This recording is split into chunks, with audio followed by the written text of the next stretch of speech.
Hi, Anna. So here, I'm going to show you exactly how to do this project. I know it's a little bit complicated, so it's better to explain in person or this way, I guess. So basically, in Classroom, when you go in there, what you're going to see is there are a few things since you've been out. We have a couple of questions that I'll ask you to go ahead and answer as best as you can. This one you'll answer after you've done your reading and your research and put your slide together. So don't worry about that first. And then there's this question that you can answer that was a homework question, so please go ahead and answer that. And then we have this, which is the main bulk of what we've been working on this week. So basically, this is a slideshow that everybody has editing rights for, and it's right here. So I've gone ahead and I've created a couple of slides for you. So when you open it up, you're going to see Rosie first.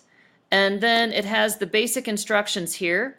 Don't worry about step 4, preparing a thing link. There have been some issues with thing link this week, and basically it's now a subscription thing, and we were on a free trial and I just didn't know that. So don't worry about a thing link. But anyway, you'll scroll through and you'll kind of see what other groups have done.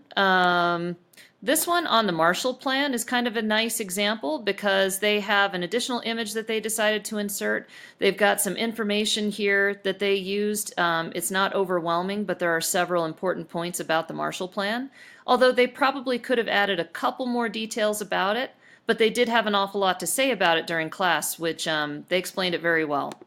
So you'll kind of flip through and you'll see these different slides. So Javi is also doing Zionism, but he has 2 separate slides from you. Yours are right here. And so we have Zionism and the creation of Israel. And if you notice down here in the speaker notes, there's a couple of articles that are linked in. So you might decide to open one of these up and kind of take a spin through it and say, is this one that I think I want to use for this project or not? You only have to use 2 of the 4 sources that are linked in there. And so you can kind of read through here. This is the Balfour Declaration itself, which is kind of an important thing towards establishing the country of Israel. So you might want to read this one, but you can kind of skim through them and see what you think. There's a bunch of them. And some of them provide more details than others. So you just kind of use what you need. But then as you're reading these articles, what you're going to do is you are going to use this grid. And I've made this grid just for you. And or I made you a copy and I shared it with you already, so you have access to it. And if you'll note, I put it down just to 2 articles instead of 4. People who were working in groups had to deal with at least 4 sources.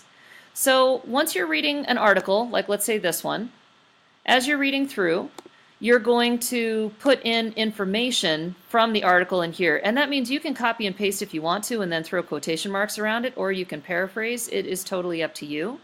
And then over here, you're going to add your thinking about each of the pieces of evidence that you choose. Now, you don't have to choose a ton of evidence. It doesn't have to be like the World War II outline assignment where your guys' grids were huge.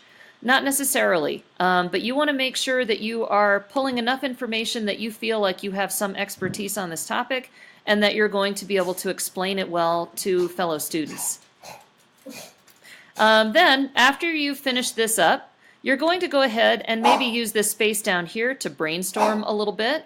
So you're going to brainstorm, what are your major points going to be that you put on your slide? It may not be quoted material, because not many students like to read quoted material directly off of a slide when they're trying to take some notes. They'd rather hear that from you. And then make sure to link this back to your slides notes section. So I'm going to go ahead and take care of that for you. Let's copy that.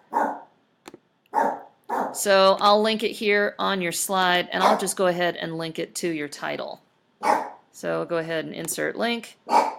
And boom, that way I can make sure to grade it. Now, our class decided that this assignment is going to be worth 40 points. It's going to be worth 20 for the grid, and then it's going to be worth 10 for your slides that you create, and 10 for what you have to share aloud with us.